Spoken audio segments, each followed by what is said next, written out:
আজকে দেখা যাচ্ছে কি, যারা ক্ষমতা এসেছে তাদের অবস্থাটা কি দাঁড়িয়েছে। প্রত্যেকটা ইউনিয়ন পর্যায় পর্যন্ত আমাদের নেতাকর্মীরা চরম নির্যাতনের শিকার, এবং সমস্ত জঙ্গিদের, সন্ত্রাসীদের জেল থেকে মুক্ত করা হচ্ছে।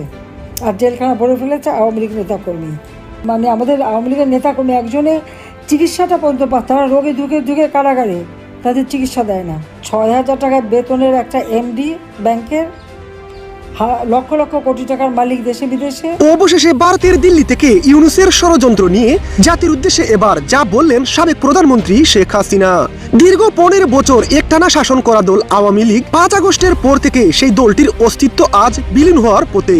কিন্তু যত সময় যাচ্ছে সেই দলটিকে নিয়ে একের পর এক নানা ষড়যন্ত্রের পর বাংলাদেশে আওয়ামী লীগ বিহীন নতুন একটি নির্বাচন হতে যাচ্ছে। তাই সেসব ষড়যন্ত্রের জবাব দিতে ভারতের দিল্লি থেকে নেতাকর্মীদের করুণ অবস্থা ও ইউনূসের ষড়যন্ত্র নিয়ে যা বললেন এবার সাবেক প্রধানমন্ত্রী শেখ হাসিনা। তিনি বলেন, আজকে যারা ক্ষমতায় তারা দেশের জন্য কি করেছে? তারা শুধু দেশকে মানুষের লাশ ছাড়া আর কিছুই দিতে পারেনি। তারা আমাদের নেতাকর্মীদের চরম নির্যাতন করছে। প্রায় ৫ লক্ষ নেতাকর্মীদের বিরুদ্ধে মামলা দেওয়া হয়েছে, অথচ তারা জানেই না কি অপরাধের জন্য তাদের বিরুদ্ধে মামলা দেওয়া হয়েছে। তারা জঙ্গিদের বের করে আওয়ামী লীগের নেতাকর্মীদের জেলে ঢুকাচ্ছে। তারা তাদের ষড়যন্ত্রে বেশ সফল হয়েছে, কিন্তু এখনো তাদের ষড়যন্ত্র থেমে নেই। তারা আবারও আওয়ামী লীগকে ডাল হিসেবে ব্যবহার করে তাদের স্বার্থ আদায় করে আওয়ামী লীগ নিয়ে দেশবাসীকে তারা ভুল মেসেজ দিচ্ছে এবং লোক দেখানো একটা পাতানো নির্বাচন করতে যাচ্ছে। ৬,০০০ টাকা বেতনের একজন এমডি, লক্ষ লক্ষ কোটি টাকার মালিক দেশে বিদেশে এই নাটক করে মিষ্টি মিষ্টি মিথ্যা কথা বলে মানুষকে ভুলভাল বুঝাচ্ছে।